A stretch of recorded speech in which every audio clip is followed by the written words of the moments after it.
Hey guys, welcome to जीटेक education. Share thought के एक और नए एपिसोड में आपका बहुत बहुत स्वागत है। आप देख रहे होंगे मेरे साथ एक लड़का बैठा हुआ है, राजीव। मैं इन्हें देख के मैं ख़ुद भी इंस्पायर्ड होता हूँ कि यार इतनी कम उम्र में एक इतना बड़ा मकाम हासिल करना और एक ऐसा स्टार्टअप करना। मतलब नॉर्मली स्टूडेंट खेलना चाहते हैं, घूमना चाहते हैं। ये 2020 के पास आउट हैं, सिविल इंजीनियर है, बट इनको लिटरेचर से इतना प्यार रहा कि इन्होंने किताबों को ऑडियो फॉर्म देना शुरू कर दिया। राजीव के बारे में हम पूरा जानेंगे इसी वीडियो में और इनसे जानेंगे कि बुक ऑडियो क्या है, बुक ऑडियो कैसे काम करता है, और एक सिविल इंजीनियर होने के साथ इन्होंने ये बुक ऑडियो एक एप्लीकेशन बनाना, ये मतलब ये सब कॉम्बिनेशन के बारे में हम सोचेंगे, समझेंगे, कोशिश करेंगे, जानेंगे।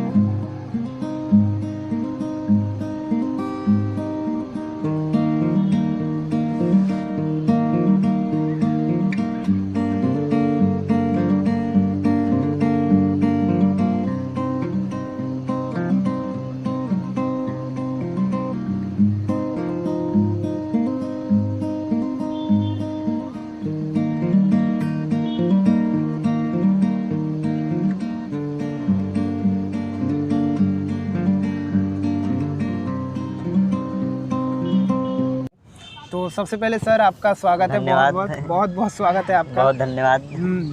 आप मतलब स्टूडेंट्स को इंस्पायर कर रहे हो यार। बुक ऑडियो मतलब बना दिया आपने, उस पर हज़ारों किताबें अभी पब्लिश हो गई हैं ऑडियो फॉर्म में। तो मैं ये जानना चाहता हूँ सबसे पहले कि ये बुक ऑडियो है क्या, आप थोड़ा सा इसको एलिब्रेट कीजिए।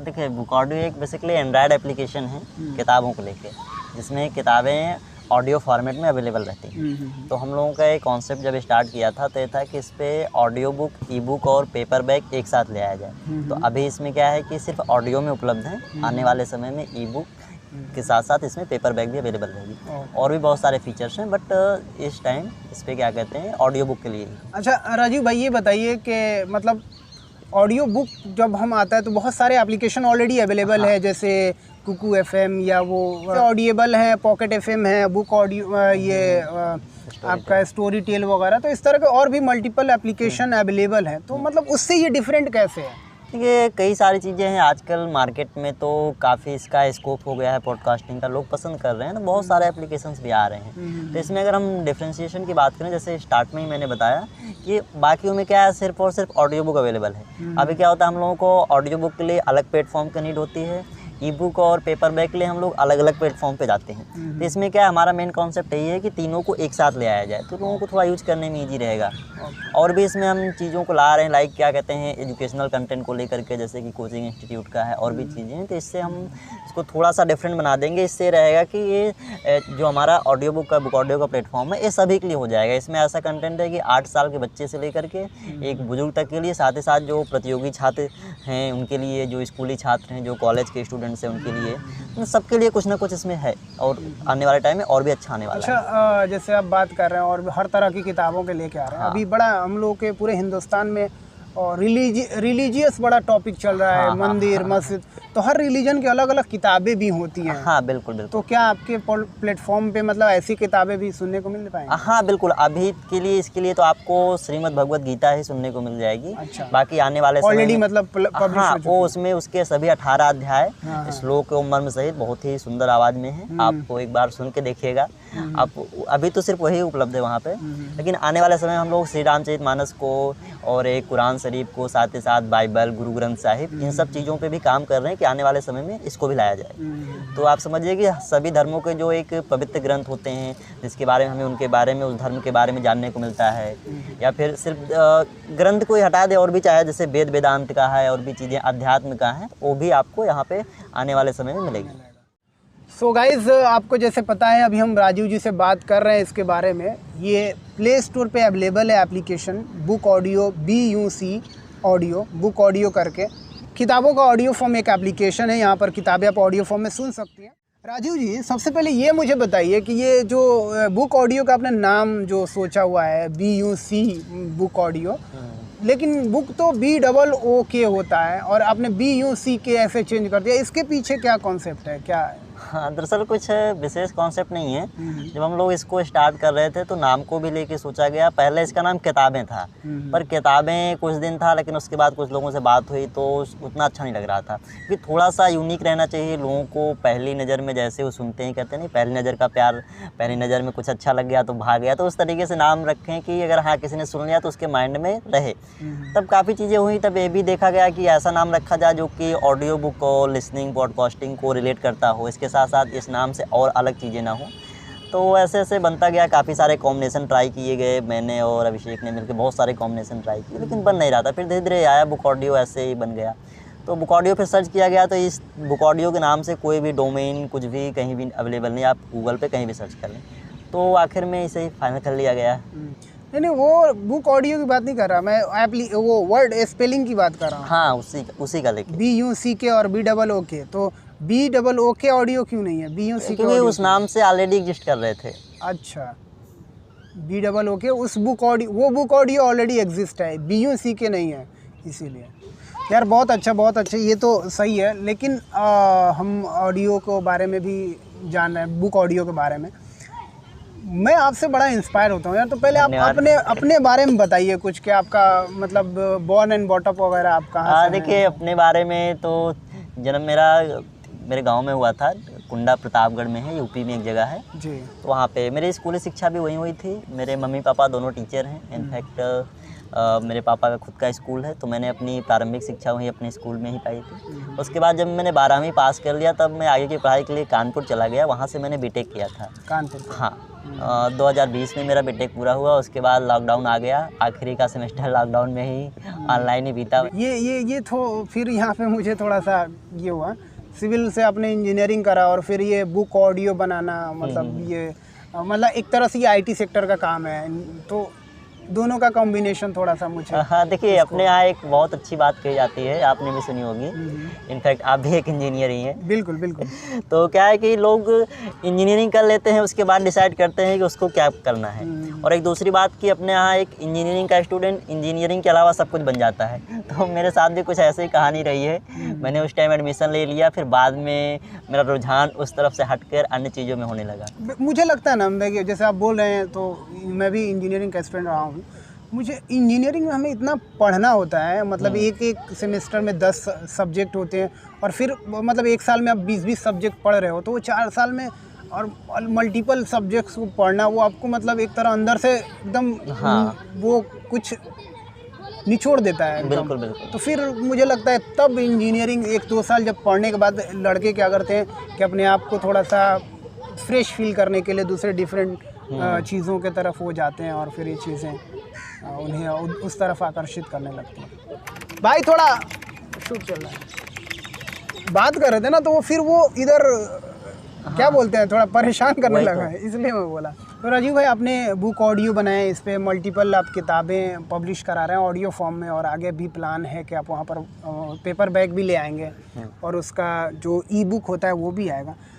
तो ये सब तो ठीक है, मैं ये जानना चाहता हूँ कि, और ऑडियंस को भी मैं चाहूँगा कि आप बताएं कि जो आपने ऐप बनाया है इसके पीछे कितना स्ट्रगल रहा है। मतलब ऐप बनाना, मतलब एक एंटरप्रेन्योर होना, ऐप बनाना, उस पर काम करना, एज अ कंटेंट क्रिएटर हमें भी पता है, मतलब एक ऐप बनाने में वो होस्टिंग और डोमेन वगैरह ये सारी चीज़ें, बहुत सारी चीज़ें लगती हैं जिसमें पैसे खर्च होते हैं। तो ये इस तरह का स्टार्टअप करना कितना ईजी है या कितना डिफ़िकल्ट है? देखिए, आज के टाइम में क्या है, कुछ भी डिफ़िकल्ट या इजी नहीं कह सकते हैं। हर एक चीज़ जो आप करेंगे, जॉब करें, किसी की तैयारी करें या कुछ अपना काम करें, तो दिक्कतें तो आएंगी, और उन्हीं दिक्कतों को आप आगे करके बढ़ते हैं, काम शुरू करते हैं। अगर मैं बात करूं इसकी, तो जैसे इसमें मैं और मेरे एक फ्रेंड हैं अभिषेक शुक्ला, हम लोगों ने मिलकर इसको स्टार्ट किया है। तो वो भी इंजीनियर हैं, सॉफ्टवेयर इंजीनियर हैं, तो ज़्यादा दिक्कत नहीं हुई। हम लोगों ने प्लानिंग किया, उसके बाद एक IT डेवलपर को हायर किया जो कि ऐप बनाते हैं, तो उन्होंने फिर उसको क्रिएट किया। आफ्टर डैट फिर हम लोगों ने राइटर से, पब्लिकेशन से कोलैबोरेशन किया, उनसे किताबें ली, उसके बाद वॉइस आर्टिस्ट से कॉन्टेक्ट किया, लोगों ने रिकॉर्ड किया, तो फिर धीरे धीरे ऐसे आने लगा। तो बस ऐसे ही चलने लगा। अच्छा, ये पूरा आपका जो एप्लीकेशन है ये गूगल पर बेस्ड है, जैसे प्ले स्टोर पर है, और ऐसा बहुत बार हुआ है और बहुत सारे एप्लीकेशन के साथ हुआ है, या तो गूगल उड़ा देता है या फिर गूगल ही नहीं रहा, मतलब काइंड ऐसा नहीं है अभी तो है कि इंटरनेट के बगैर कुछ नहीं है, बट ऐसा सिचुएशन आया है, बहुत सारे एप्लीकेशन है जो गूगल ने ख़त्म कर दिया। तो उस सिचुएशन के लिए मतलब एक एंटरप्रेन्योर को या ऐप डेवलपर को या कोई ऐप चला रहे जैसे आप काम कर रहे हो, तो उसको किस तरह से प्रिपेयर रहना चाहिए? देखिए, पहली बात तो प्ले कंसोल की अपनी कुछ पॉलिसीज होती हैं, अगर आप उसको फुलफिल करते हैं तो उसकी साइड से कोई इशू नहीं आता। तो अगर आप उसके साथ चलते हैं तो कहीं कोई दिक्कत नहीं आई। और रही बात गूगल ना रहने की, फिर तो इसके बारे में सोचने का कोई मतलब नहीं है, क्योंकि आज के टाइम में हर एक चीज़ इस पर डिपेंड है और कोई भी टेक चीज़ है गूगल पे डिपेंड है। तो जब तक गूगल रहेगा तब तक ये सब चीज़ें रहेंगी, अगर वो नहीं रहेगा तो उसको रिप्लेस करके कुछ नई चीज़ें आएंगी और भी चीज़ें। आपका क्या प्लान भी है? देखिए, इस बारे में तो मैं कहूँ तो मेरा इसमें कोई प्लान नहीं है, क्योंकि हमारे आईटी टीम का काम है। और वैसे आने वाले समय में ऐसा कुछ नहीं होने वाला, ऐसा कोई शायद नहीं दिख रहा है कि गूगल नहीं रहेगा। नहीं, ये गूगल नहीं रहेगा की बात नहीं कर रहा मैं, इस तरह से मैं बात कर रहा हूँ जैसे टिकटॉक एक बड़ा फेमस एप्लीकेशन है, और भी बहुत सारे ऐसे एप्लीकेशन रहे जो किसी किसी कारण से वो एप्लीकेशन गूगल से हटा दिए। बिल्कुल। या फिर गूगल का जो सर्वर है क्लाउड, वहाँ पर भी कोई इशू, मतलब काइंड ऑफ मैं ये सिर्फ पूछना चाहता हूँ, कोई भी काइंड ऑफ इशू आता है तो उसके बाद आपका क्या प्लान भी है? हाँ, देखिए, अगर कोई इशू अगर कुछ ऐसा आता है, क्योंकि वैसे तो आएगा नहीं, ये सब तभी चीज़ें आता है जब आप सोसाइटी में कुछ वायलेंस क्रिएट कर रहे हैं या फिर ऐसी चीज़ें उस पर डाल रहे हैं, कंटेंट दे रहे हैं जो कि नहीं होना चाहिए, इलीगल भी होता है, तो वैसा हम लोग कुछ कर नहीं रहे हैं। अगर इन केस कुछ होता भी है तो उसके लिए जो हमारी आईटी टीम है वो काम करेगी, उसके लिए देखा जाएगा। चलिए, अब तो आप एक एंटरप्रेन्योर बन गए हैं, तो जबकि आपकी उम्र इतनी कम है, आपका जो भी एक्सपीरियंस रहा है, अगर कोई ऐसा स्टार्टअप करना चाहता है या कोई एक एंटरप्रेन्योर है तो उसको किस तरह से फोकस्ड बना रहना चाहिए? देखिए, पहली चीज़ तो है, सबसे पहले एक कुछ डिसाइड करना चाहिए कि उनको किस चीज़ पे काम करना है। कोई भी प्रॉब्लम हो गया या कुछ ऐसा सर्विस दिख रहा है कि हाँ इस पे काम करेंगे तो लोगों को भी फ़ायदा होगा, साथ ही इस पे हम आगे बढ़ सकते हैं, इसके साथ साथ हम इसमें एम्प्लॉयमेंट क्रिएट कर सकते हैं। पहले तो फाइंड आउट करना पड़ेगा। उस पर अगर उन्होंने अपना देख लिया, पक्का कर लिया कि हाँ इसी पे आगे बढ़ना है, तो उसके बाद ज़रूरी है उसके बारे में R&D करना, चीज़ों को जानना कहाँ क्या है। जैसे हम लोगों ने स्टार्ट किया था तो हमने और अभिषेक ने मिलके कि काफ़ी सारा फिर इसके बारे में जो हमारे ऑलरेडी पहले से कंप्यूटर में चल रहे हैं उनकी क्या पॉलिसी है, वो किस प्रकार से काम कर रहे हैं, कहाँ कहाँ उनकी रीच है, किस टाइप के यूजर हैं, उन सब चीज़ों को देखना। तो अगर आप ऐसा करते हैं तो चीज़ें आने वाले वक्त में थोड़ी आसान हो जाती है आपके लिए, क्योंकि आपको पता रहता है, पहले से हो चुका है, तो हाँ कि ऐसे ऐसे होना है, ये दिक्कतें आएंगी, तो आप उसको सॉल्व करने के पहले से थोड़ी तैयारी कर सकते हैं। अच्छा, एक चीज़ आता है, हर एक चीज़ पैसे के लिए होता है, मतलब हर आदमी, अगर आप अपने एप्लीकेशन के लिए सर्वर भी ले रहे हैं क्लाउड में, वहाँ भी आपको पेमेंट करना है, पैसा देना है, तो कोई इतना पागल तो नहीं है फ्री में ऐसा करता रहेगा। तो अर्निंग सोर्स क्या है इस एप्लीकेशन से? ये अर्निंग सोर्स का क्या है कि आपने सही बात की, हर चीज़ पैसे के लिए होती है। आप कोई भी, जैसे इस टाइम हमारे पास राइटर्स हैं, वॉइस आर्टिस्ट हैं, जो लोग काम कर रहे हैं, तो सब लोग, उनका भी एक प्रोफेशन है, जाहिर सी बात है उसके लिए काम कर रहे हैं। तो अभी तो इसके लिए सारी चीज़ें फ्री हैं। आप देखेंगे बुक ऑडियो पे 300 से ज़्यादा किताबें हैं, सारी किताबें 2000 से ज़्यादा एपिसोड से, सब कुछ फ्री में है। अभी तो उससे अर्निंग नहीं हो रही है, बट इन फ्यूचर जो हमारा प्लान है कि इसका सब्सक्रिप्शन मॉडल ले आना, गूगल एडसेंस के थ्रू करना, इन चीज़ों से है कि आने वाले समय में जैसे जैसे अपने यूजर्स बढ़ते हैं आएगा। तो मतलब बेसिकली इस तरह के एप्लीकेशन का सोर्स यही होता है, एडसेंस वगैरह होता है, गूगल एडसेंस के थ्रू ऐड लगाकर, और वो सब्सक्रिप्शन के थ्रू जो अर्निंग है। नहीं, क्योंकि पैसे नहीं होंगे तो फिर आप एम्प्लॉय को या फिर आपके वॉइस ओवर जो कर रहे हैं बिल्कुल सही कह रहे हैं, देंगे नहीं। या फिर अगर किसी ऑथर की किताब ही आप ले रहे हैं तो वो कहेगा मेरी, मतलब सम ऑफ रॉयल्टी तो वो मांगेगा ही कि हाँ भाई मेरी किताब अगर वहाँ है तो रॉयल्टी। तो राजीव, मैं आपसे कुछ क्वेश्चन करूँगा अभी, आप उसके जवाब दीजिए। कि जैसे इतनी आप किताबें पढ़ते हैं तो मुझे आप अपनी कुछ फेवरेट किताबों के नाम बताइए। ये किताबें तो मैं पढ़ता हूँ, पर फेवरेट की बात है जो मैं सेल्फ हेल्प को ज़्यादा पसंद करता हूँ। सेल्फ हेल्प तो उन्हीं में से जैसे कुछ किताबें? हाँ, जैसे बात करें, सबसे पहले मुझे कलाम साहब की बायोग्राफी है, विंग्स ऑफ फायर, शायद आपने भी पढ़ रखी होगी। दूसरी किताब है रॉबर्ट कियोसाकी की रिच डैड पुअर डैड। वो एक ऐसी किताब है जिसको हर एक को पढ़नी चाहिए। इसको मतलब पढ़ने के बाद एक नया नज़रिया निकल करके आता है। मुझे लगता है कि जिसने रिच और डैड पढ़ लिया ना, वो बोलेगा मैं जॉब नहीं करूँगा भाई मुझे भी एंटरप्रेन्योर बनना है। और दो हुई। हाँ, इसके बाद अगर हम थोड़ा सा सेल्फ हेल्प से हटकर साहित्य की बात करें तो मुझे रामदाई सिंह दिनकर जी का रश्मि रथी बहुत पसंद है। ओके। उसे मैंने पढ़ा भी है और सुना भी है। अच्छा ये बताइए कि अगर आपको ऑप्शन दिया जाए फिल्म देखने का, ऑडियो बुक सुनने का, या फिर आपको बुक दिया जाए पढ़ने के लिए, कौन सा पसंद करेंगे? देखिए फिल्में तो मैं देखता नहीं हूँ, 2-4 सालों में एक देख लिया सो देख लिया। और बुक पढ़ने की बात है तो पसंद है, पर अभी मैं यहाँ हूँ बुक ऑडियो की बात कर रहा हूँ तो मैं सुनना ही पसंद करूँगा। बड़ा पॉलिटिकल आंसर दिया। अगर लेखकों की बात करें तो अभी भी बहुत सारे लेखक हैं जो लिख रहे हैं, और ऐसे कुछ लेखक हैं जो गुजर गए हैं। दोनों अगर समय की बात करें तो आपके पसंदीदा लेखक कौन है जिनके साथ आप लंच वगैरह करना चाहें? देखिए पसंदीदा अलग बात है और लंच करना थोड़ा सा अलग बात है, इस नज़रिए से कि हो सकता है कोई आपको बहुत ज़्यादा पसंद हो, तो लेकिन मैं बात करूँगा लंच करने की तो मैं किसी ऐसे राइटर के साथ करना चाहूँगा जो लिखने के साथ साथ घूमता भी खूब हो, घुमक्कड़ी करता हो। तो उसके साथ क्या रहेगा कि लंच के साथ साथ बातें भी खूब हो जाया करेंगी, बहुत सारे किस्से हो जाएंगे। तो अभी मैं 2 ऐसे राइटर हैं जो कि एक तो पूरा इंडिया घूमते हैं और एक यूरोप वगैरह काफ़ी घूम चुके हैं, संजय सेफर्ड और अनुराधा बेनीवाल।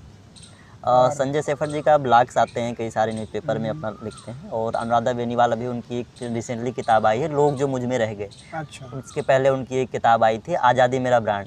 तो जब से मैंने उसको पढ़ा ना तभी से कह सकते हैं कि फ़ैन हो जाना। वैसे तो मैं बहुत कम लोगों का ऐसा होता नहीं कि यार मैं उनका एक फ़ैन हो जाना, ये सब चीज़ें हो जाना, लेकिन मुझे इनके साथ। हाँ। और ऐसे कुछ कोई लेखक के नाम बताइए जो मतलब अभी जा चुके हैं बट उन्होंने बहुत अच्छी या कैसी भी साहित्य लिखा है या किताबें लिखी हैं, उनके साथ खाना खाना चाहता हूँ, लंच करना चाहता हूँ, कुछ कि अगर ऐसा कुछ हो, टाइम मशीन वाला सीन चलता हो कि वो जीवित हो जाएं, हम पुरानी दुनिया में पहुंच जाएं, तो जहाँ तक मैंने जितना पढ़ा हुआ है, छोटा सा अपना अध्ययन रहा है, तो उसमें मुंशी प्रेमचंद जी का नाम ले सकते हैं। वो इस वजह से कि उस टाइम उनके साथ बात करके जो उस टाइम का परिवेश था, जो उन्होंने अपनी कलम से लिखा हुआ है, उसके बारे में उनसे बात करके सुनना रोचक रहेगा। अच्छा, अगर लेखकों की जब बात चल रही है तो 3 ऐसे लेखकों के नाम बताइए जो आपको बहुत पसंद आए। देखिए पसंद करना थोड़ा सा इसमें मेरे लिए टिपिकल हो जाता है, किसको पसंद करें किसको ना पसंद करें, क्योंकि मुझे लेखकों से ज़्यादा किताबें पसंद आती हैं। पहले अगर मैंने किताबें पढ़ लिया तो थोड़ा बहुत उनके बारे में जान लिया, तो मैं इसके बारे में मैं 3 नाम लेना थोड़ा सा मुश्किल होगा। तो मैं कहूँगा कि आप 3 नाम मत भूलिए लेने के लिए। मुझे लगता है कि किताबें पढ़ने से पहले लेखकों के बारे में जानना चाहिए। हाँ, उससे आपको होता है ना कि उनकी जो लेखनी है वो आपको और बेहतर समझ आती है कि उसने वो चीज़ क्यों लिखी है। जब उसकी हम ज़िंदगी के बारे में जानते हैं और उसके ज़हनियत के बारे में जानते हैं तो उसके कंटेंट भी समझ में आते हैं कि उसने इस तरह क्यों लिखा है कि नहीं? बिल्कुल बिल्कुल, आपकी बात सही है, वो भी सही है। कौन सा राइटर आपको इंस्पायर करता है या मतलब करता है या करती है? अगर राइटर की बात करें तब तो मैं कलाम सर का ही नाम लूँगा। उनका जो जिस जगह से वो निकले थे, फिर उनका जो मेहनत रही, जो संघर्ष रहा, उसके बाद जिस मुकाम पे वो पहुँचे, उन्होंने जिस तरीके से फिर अपने कलम के ज़रिए उसको बताया, अपनी कहानी को बताया, लाखों करोड़ों लोगों को एक प्रेरणा दिए, तो जाहिर सी बात है मैंने उनको पढ़ा भी है काफ़ी, तो कह सकते हैं उन्हीं को। बहुत अच्छा लगा आपसे मिलके, बहुत खुशी हुई, और आपका समय देने के लिए बहुत बहुत शुक्रिया। धन्यवाद। और हम आपके और ब्राइट फ्यूचर की कामना करते हैं और ऐसे ही काम करते रहिए। Thank you so much. Thank you. आप लोगों से भी एक रिक्वेस्ट करूंगा, राजीव जी का ये इंटरव्यू, ये हमारी बातचीत आपको कैसी लगी कमेंट करके ज़रूर बताइएगा। और ये जो राजीव इतनी कम उम्र में इतना बड़ा एक अचीवमेंट कर लिया इन्होंने और अभी भी प्रॉपर इस पर काम कर रहे हैं, ये चीज़ें आपको कैसी लग रही हैं इसके बारे में कमेंट करके ज़रूर बताइएगा। इस तरह के हमारे और भी एपिसोड आते रहते हैं, शेयर योर थॉट का शो चलते रहता है। अच्छा लगे तो ज़रूर सब्सक्राइब कर लीजिएगा, बेल आइकन प्रेस कर लीजिएगा ताकि हमारे आने वाली वीडियोस की जानकारी आपको मिलती रहे। अगर वीडियो अच्छी लगती है तो अपने दोस्तों को भी शेयर कर दीजिएगा। Thank you so much.